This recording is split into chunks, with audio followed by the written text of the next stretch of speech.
തിരുവനന്തപുരത്ത് KSRTC bus തടഞ്ഞ സംഭവത്തിൽ മേയർ ആര്യ രാജേന്ദ്രനെയും സച്ചിൻ ദേവ് എം.എൽ.എയും ഒഴിവാക്കി കുറ്റപത്രം. മേയറുടെ സഹോദരൻ അരവിന്ദ് മാത്രമാണ് പ്രതി.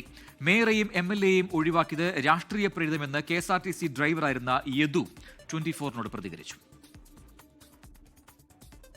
കഴിഞ്ഞ ഏപ്രിൽ 28-നാണ് മേയർ ആര്യ രാജേന്ദ്രനും ഭർത്താവും എം.എൽ.എയുമായ സച്ചിൻ ദേവും കെ.എസ്.ആർ.ടി.സി ബസ്സിലെ ഡ്രൈവറായിരുന്ന യദുവും തമ്മിൽ നടുറോട്ടിൽ വാക്കുതർക്കം.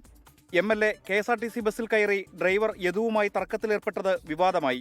ഡ്രൈവർ അശ്ലീല ആംഗ്യം കാണിച്ചുവെന്നാരോപിച്ച് മേയർ മ്യൂസിയം പോലീസിൽ പരാതി നൽകുകയായിരുന്നു. ഔദ്യോഗിക കൃത്യനിർവഹണം തടസ്സപ്പെടുത്തി അസഭ്യം പറഞ്ഞു എന്നീ വിഷയങ്ങൾ ചൂണ്ടിക്കാട്ടി യദു പോലീസിൽ പരാതി നൽകിയിരുന്നു. എന്നാൽ കേസ് രജിസ്റ്റർ ചെയ്തിരുന്നില്ല. കോടതിയുടെ നിർദ്ദേശപ്രകാരം നടത്തിയ അന്വേഷണത്തിലാണ് പോലീസ് അന്തിമ കുറ്റപത്രം സമർപ്പിക്കാൻ ഒരുങ്ങുന്നത്. മേയറെയും എം.എൽ.എയെയും പ്രതിപട്ടികയിൽ നിന്ന് ഒഴിവാക്കിയാണ് കുറ്റപത്രം. മേയറുടെ സഹോദരൻ അരവിന്ദ് മാത്രമാണ് കേസിലെ പ്രതി. മേയറെയും എം.എൽ.എയെയും പ്രതി ചേർക്കണമെന്നാവശ്യപ്പെട്ട് യദു കോടതിയിൽ ഹർജി നൽകും. 5 പേരിൽ 4 പേരെയും ഒഴിവാക്കി, ഒരാളെ മാത്രം പ്രതി ചേർത്തിരിക്കുന്നു. അതായത് അരവിന്ദ്, സഹോദരൻ അരവിന്ദ് എന്ന് പറയുന്ന ആളെ മാത്രം പ്രതി ചേർത്ത് വെറുതെ ഒരു പെറ്റി കേസ് മാത്രമാണ്.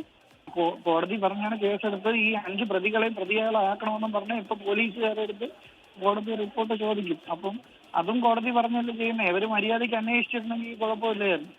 മേയർ പരാതി നൽകിയതിന് പിന്നാലെ ഡ്രൈവറായിരുന്ന യദുവിനെ ജോലിയിൽ നിന്ന് ഒഴിവാക്കിയിരുന്നു. അതേസമയം കെ.എസ്.ആർ.ടി.സി ബസ്സിലെ മെമ്മറി കാർഡ് നഷ്ടപ്പെട്ടതുമായി ബന്ധപ്പെട്ട കേസിൽ അന്വേഷണം ഇതുവരെ എവിടെയും എത്തിയിട്ടില്ല. കേസ് അന്വേഷണത്തിലെ സുപ്രധാന തെളിവായിരുന്നു കെ.എസ്.ആർ.ടി.സി ബസ്സിലെ ക്യാമറ ദൃശ്യങ്ങൾ. മെമ്മറി കാർഡ് നഷ്ടപ്പെട്ടതിൽ ബസ്സിലെ കണ്ടക്ടറെയും പ്രതി ചേർക്കണമെന്നും യദു ആവശ്യപ്പെട്ടിരുന്നു.